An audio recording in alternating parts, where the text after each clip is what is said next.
Vítajte pri ďalšom dieli e-commerce bridge. Dneska mám tu s Miškou. Čau Miška. Ahoj. Budeme sa baviť o takej zaujímavej téme a to je dovoz tovaru. Štandardne to ako keby neriešime. Je to taká veľmi dôležitá, ale často nie úplne marketingová vec. A budeme sa baviť o tom, akým spôsobom sa dováža aj z iných krajín ako z Číny, akú to má výhodu, akým spôsobom sa dováža aj tej veľkej Číny, z ktorej sa dá, ako sme sa s Miškou rozprávali, doviesť v princípe všetko. Miška je z firmy Infinity Standard, je to partner pre asistovaný dovoz z Číny, z Vietnamu, z Indie a ďalších azijských krajín. Teda oni tam robia aj také výlety v rámci nejakých veľtrhov. Vedia ušetriť veľa peňazí tým, že keby viete priamo sa napojiť na toho výrobcu a dovážať niečo priamo, prípadne sa inšpirovať. A dneska sa budeme baviť práve o tom, akým spôsobom funguje ten dovoz z Ázie vo všeobecnosti a ako k tomu pristúpiť. Tak ja by som začal takou otázkou, že tá Čína, dovoz Číny, vidíme všetko, že je made in China proste už dneska. V čom sú špecifické iné azijské krajiny? Spomínal som Vietnam, Indiu. Je tam niečo také, že OK, že toto je dobrý segment, ktorý sa dá dovážať práve z tých iných krajín?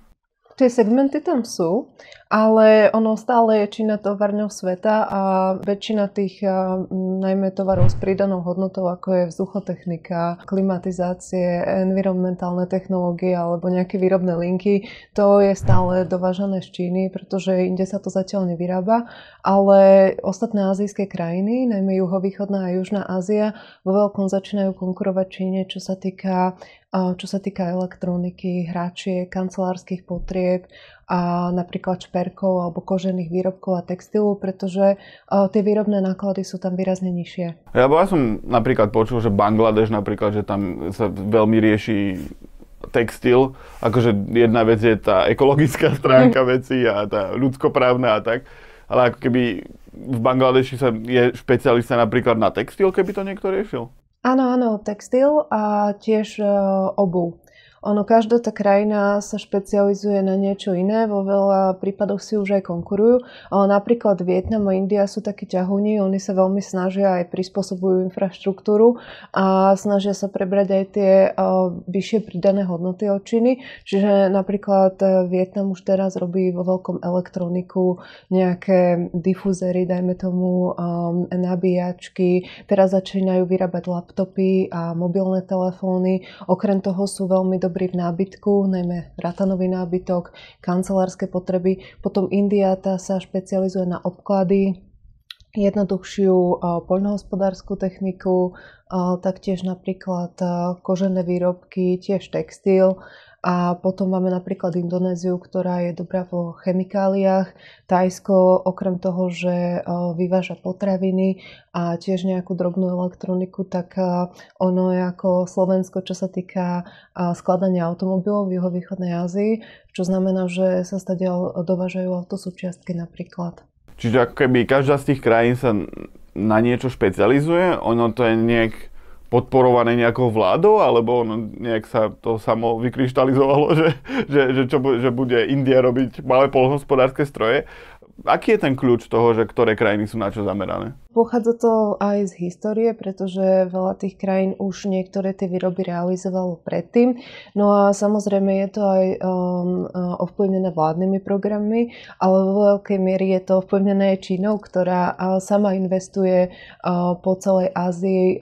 Keď chodíme na veľtrhy, tak keď napríklad vidíme textilné výrobky, tak veľa čínskych tovární sa tam už prezentuje ako proudly making goods in Bangladesh. Čiže oni sami majú vlastné továrne v Bangladeši a po Ázii, kde to vyrábajú, ale stále je to ako keby čínske, lebo Číňania tam investovali, majú tam napríklad čínsky manažment a idú ďalej. No a taktiež je to poháňané snahou medzinárodných veľkých firiem, ktoré nechcú byť tak závislé akože na Číne, čiže sa snažia hľadať príležitosti okolo. No a pôvodne chceli, že budeme to lokalizovať bližšie k domom, čiže napríklad v Amerike alebo v Európe, lenže keď si prerátali výrobné náklady, tak zase skončili v Ázii len o dom dál.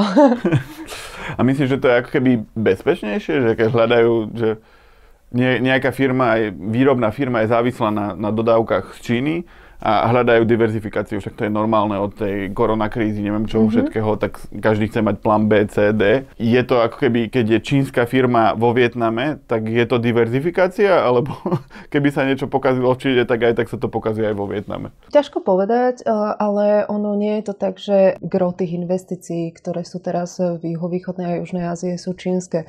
Oni tiež sami vedia vyrábať veci a veľmi rýchlo sa učia. Čiže Číňania tam prídu ako prví, no a oni potom akože začnú tiež kopírovať, zlepšujú procesy a sú tam nezávislé továrne. To nie je tak, že niečo sa pokazí v Číne a teraz vo Vietname stoja linky, lebo nevedia, čo majú robiť. Oni vedia rozmýšľať samostatne. Len v niektorých prípadoch, keď ide napríklad o zákazkovú výrobu, tak sa stretávame s tým, že ak je to niečo, čo treba napríklad prototyp vyrobiť napríklad na nejakom CNC stroji, tak väčšinou im ho musia vyrobiť v Číne, ten prototyp, a oni ho už potom vedia akože kopírovať ďalej a reprodukovať. Čiže potrebujú vstupy, lebo ešte inžinierov nemajú tak vychovaných, že by vedeli akože urobiť ten vstup, ale už potom to vedia dotiahnuť. Čiže oni sa snažia, akože ďalšie krajiny sa snažia diverzifikovať, snažia sa ako keby dobiehať tú Čínu.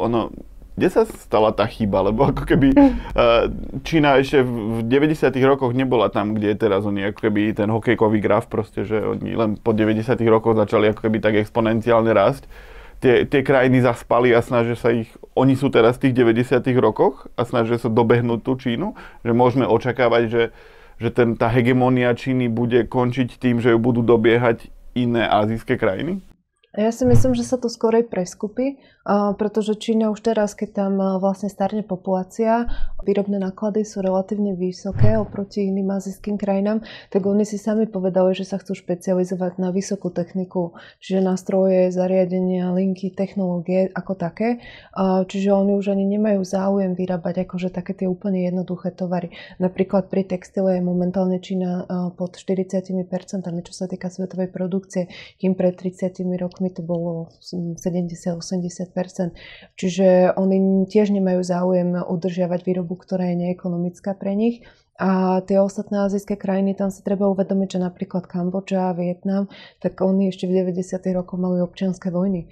Čiže tam ľudia nechodili do školy, na vysokú školu a v podstate oni strátili možnosť mať technikov, ktorí by vedeli akože posúvať tú krajinu ďalej. Čiže oni teraz dobiehajú a snažia sa, pretože pochopili, že kam sa Čína, napríklad aj Japonsko a Južná Korea dostala, kvôli tomu, že tie zahraničné investície tam boli.